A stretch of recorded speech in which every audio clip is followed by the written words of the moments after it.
Hi mga ateng! Welcome back to my channel. For today's video, mayroon po tayong client na magpapariban. Ang buhok po ng ating client is super kulot and dry. So napaka buhaghag ng buhok ni Madam. Kaya kung gusto nyo makita yung result, panoorin nyo po hanggang dulo.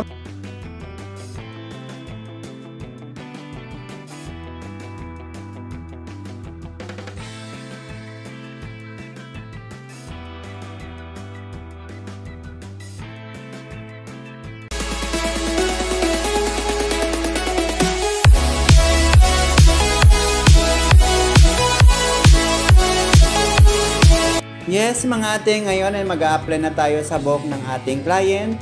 A-applyan po natin ng mabuti ang buhok ni Madam dahil sobrang kulot.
Dahil sobrang kapal ng buhok ng ating client at sobrang kulot, so napakatibay ng buhok niya dahil first time siya magpapariban. Ibabad po natin ng 2 oras mga ateng. Yes mga ateng, ngayon naman ay magre-retouch na tayo sa buhok ng ating client para malagyan lahat ang buhok niya dahil sa sobrang kulot.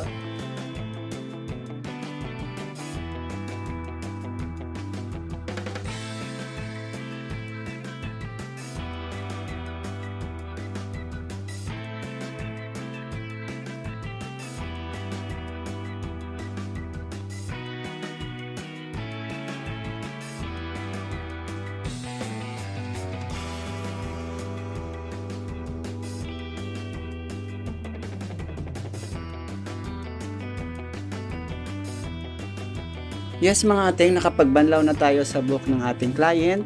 Ngayon naman ay magpo-blower muna po tayo para doon sa unang plancha.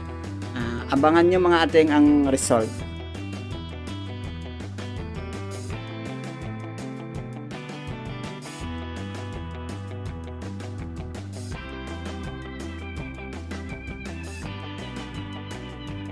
Yes mga ating, magpa-plancha na po tayo sa buhok ng ating client.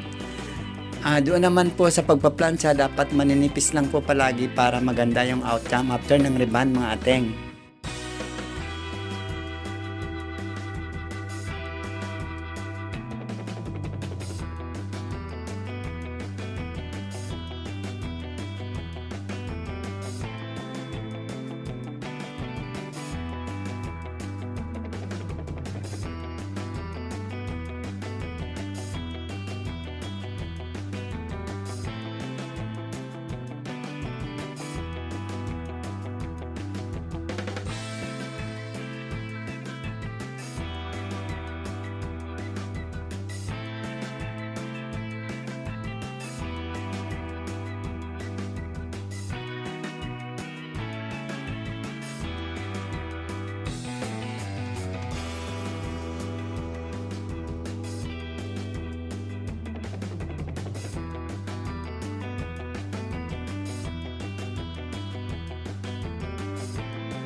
Yes mga ating, tapos na po tayo sa unang plancha sa buhok ng ating client. Ito na po yung result niya. Sa unang plancha pa lang yan ha. Tingnan nyo mga ating, ang ganda-ganda.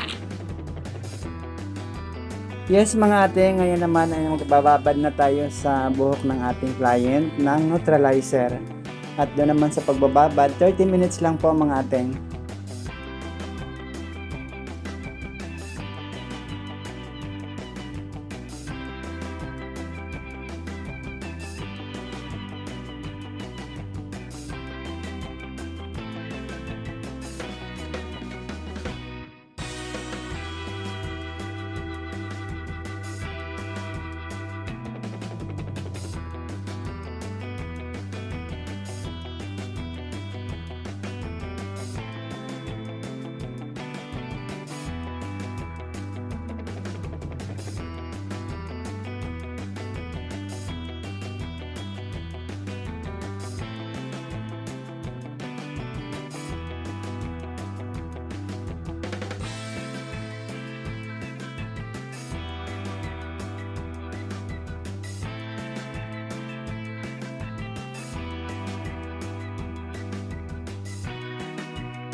Yes mga ating, nakapagbanlaw na tayo sa buhok ng ating client. Ngayon naman ay magbababad na tayo ng Brazilian blowout at ibabad natin ng 1 oras mga ating.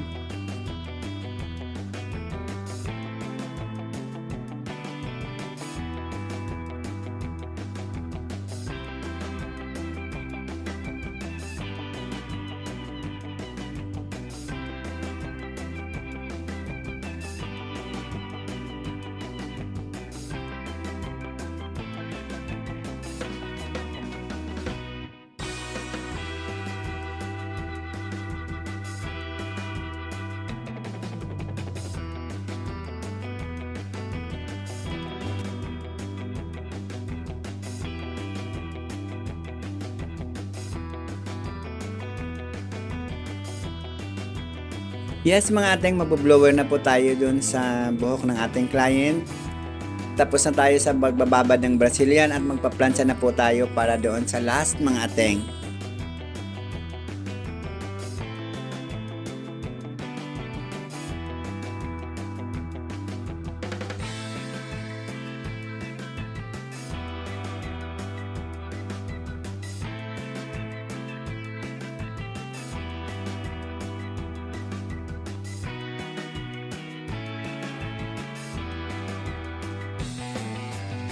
Yes mga ating, last plancha na po tayo sa buhok ng ating client.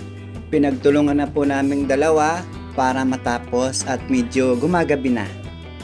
Abang-abang mga ating sa result, makikita nyo mamaya, sobrang ganda. Promise.